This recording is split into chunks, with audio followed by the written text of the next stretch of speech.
ചെഗുവേരേൻ്റെ ജന്മനാടായതുകൊണ്ടാണ് തോന്നുന്നത് വ്യവസായം അർജന്റീനയോട് ചെറിയൊരു കൂടുതലുണ്ട്, ചെറുതായിട്ടൊരു തെറ്റിപ്പോയി. വലിയ ഇഷ്ടം കൂടുതൽ, ചെറിയതല്ല പക്ഷപാതം അങ്ങനെ പറയണത്. ഈ 94 ലോകകപ്പ് നടക്കുമ്പോൾ അർജന്റീന മറഡോണ നിഷ്കാസിതനായ ശേഷം അർജന്റീന തോക്കുമ്പോൾ മകൻ അപ്പുവിനെ കെട്ടിപ്പിടിച്ചുകൊണ്ട് സഖാവ് കരഞ്ഞു, വിങ്ങി പൊട്ടി. അതിൻ്റെ ഒപ്പം തന്നെ മറഡോണ കൊൽക്കത്തയിൽ വന്നിട്ടുണ്ടായിരുന്നു. കൊൽക്കത്തയിൽ ജ്യോതി ബസുവിൻ്റെ വീട്ടിൽ വന്നപ്പോൾ അദ്ദേഹത്തിൻ്റെ ഒപ്പം സഖാവ് ഒരുപാട് നിമിഷങ്ങൾ പങ്കുവെച്ചിട്ടുണ്ടായിരുന്നു. അതിൻ്റെ ഓർമ്മകളൊന്ന് പറയാമോ? അതിനൊപ്പം തന്നെ ഇപ്പോൾ ഈ ഭയങ്കര സ്പോർട്സ് സ്നേഹിയാണ്, കലാസ്നേഹിയാണ്, ഒക്കെയാണ്.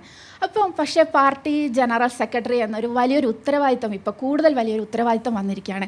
അപ്പം അതിൻ്റെ ഒപ്പം താങ്കൾ ഇതും കൂടി ചെലവഴിക്കുക എന്ന് പറയാമോ? ഉറക്കം നിന്ന് ഇതൊക്കെ കാണാൻ പറ്റുമോ എന്നുള്ള ചോദ്യവും താങ്കളും ഒരുപോലെ കരഞ്ഞ ഒരു അനുഭവത്തെക്കുറിച്ച് കൂടിയാണ്.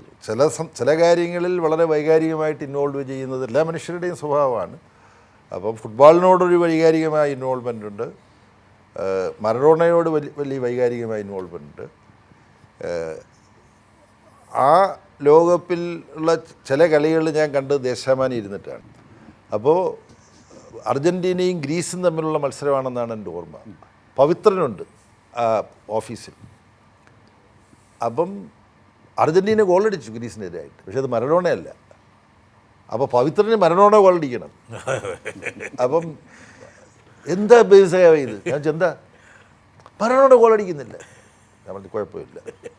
ഞാൻ ടി വി ചൂണ്ടിയിട്ട് പറഞ്ഞു, മറഡോണ പവിത്രൻ താണ്ട് ഇവിടെ സങ്കടപ്പെടുകയാണ്, മര്യാദയ്ക്ക് നിങ്ങളൊരു ഗോൾ അടിച്ചോളണം കേട്ടോ. കുറച്ച് കഴിഞ്ഞാൽ മറഡോണ ഗോളടിക്കുകയാണ്. അപ്പോൾ അതിനുശേഷമുള്ള ഞാൻ തിരുവനന്തപുരത്തേക്ക് വന്നപ്പോഴാണ് ഈ പറഞ്ഞ സംഭവം ഉണ്ടാകുന്നത്. പിന്നെ മറഡോണയെ വളരെ സംശയാസ്പദമായ തരത്തിലുള്ള ആരോപണമായിരുന്നു. അതിനെക്കുറിച്ച് ഒരുപാട് ലേഖനങ്ങൾ അതിനെക്കുറിച്ച് വന്നിട്ടുണ്ട്. ആ സബ്സ്റ്റൻസ് മരുന്നിൽ തന്നെ ഉണ്ടാകാവുന്നതാണ്. പോട്ടെ, മറഡോണ ഇല്ലാതെ ഇറങ്ങിയ അർജൻറ്റീന എന്ന് പറഞ്ഞാൽ കളിക്കാൻ കാലില്ലാത്തൊരു ടീമിനെ പോലെയായിരുന്നു. ആ തോൽവി ഉണ്ടായപ്പോൾ സഹിക്കാൻ പറ്റില്ല. അപ്പോൾ ഒന്ന് കൊച്ചു കുട്ടിയാണ്, അവൻ സങ്കടപ്പെടുന്നു. അപ്പോൾ അവൻ സങ്കടപ്പെടുന്ന കാണുമ്പോൾ എനിക്ക് സങ്കടം കൂടുതൽ വരികയാണ്. അപ്പോൾ അത് അങ്ങനൊരു രംഗമുണ്ട്.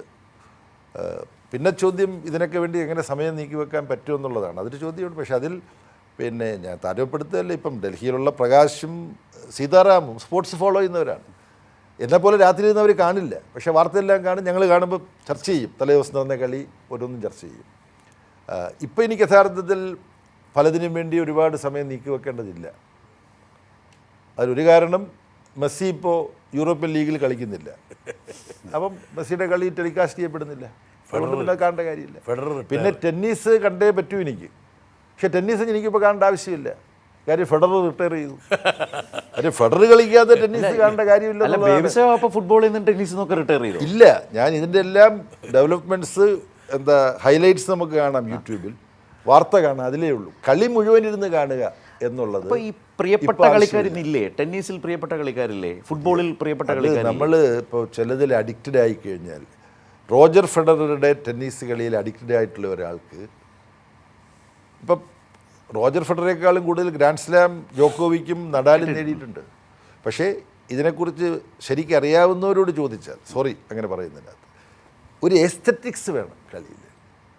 ഈ ടെന്നീസിലെ ഈ 3 പേരുടെയും കളിയെ ഇംഗ്ലീഷിലെ ഒരക്ഷരത്തിൽ സമപ്പിക്കാൻ കഴിയും, പി എന്ന അക്ഷരത്തിൽ. ഏറ്റവും കൂടുതൽ ഗ്രാൻഡ് സ്ലാം നേടിയിട്ടുള്ളത് ജോക്കോവിക്കാണ്. അദ്ദേഹത്തിൻ്റെ ടെന്നീസ് കളിയെ പിന്നെ വ്യക്തമാക്കാൻ പിയുടെ എക്സ്പാൻഷൻ എന്ന് പറഞ്ഞാൽ പെർസിവറൻസാണ്. എന്ത് സംഭവിച്ചാലും ഞാൻ തോറ്റിട്ടില്ല എന്ന് പറഞ്ഞിട്ട് ഇങ്ങനെ പിടിച്ചു നിൽക്കും. അതുകൊണ്ടാണ് അദ്ദേഹത്തിന് ഇത്രയും. അതൊരു കളിയിൽ വേണ്ട ഒരു ക്വാളിറ്റിയാണ്, എവിടെയും വേണ്ട ക്വാളിറ്റിയാണ്. നഡാലിൻ്റെ കാര്യത്തിൽ പി എന്താണ്? പവർ ആൻഡ് ഫിസിക്കാലിറ്റി, അത് രണ്ടുമാണ്. റോജർ ഫെഡററുടെയോ പൊയട്രി, കവിതയാണ് റോജർ ഫെഡററുടെ ടെന്നീസ്. അതാണ് ഇത് തമ്മിലുള്ള. റോജർ ഫെഡറർ അറിയുന്നോ? CPM-ന്റെ ജനറൽ സെക്രട്ടറിയാണ്, അദ്ദേഹത്തിൻ്റെ ഏറ്റവും വലിയ ഫാൻസ് അസോസിയേഷൻ്റെ പ്രസിഡന്റ്. ഒരു തമാശ കൂടെ ഞാൻ പറയാം. ഒരു ഫൈനല് പിന്നെ നഡാലും ജോക്കോവിക്കും തമ്മിലാണ്,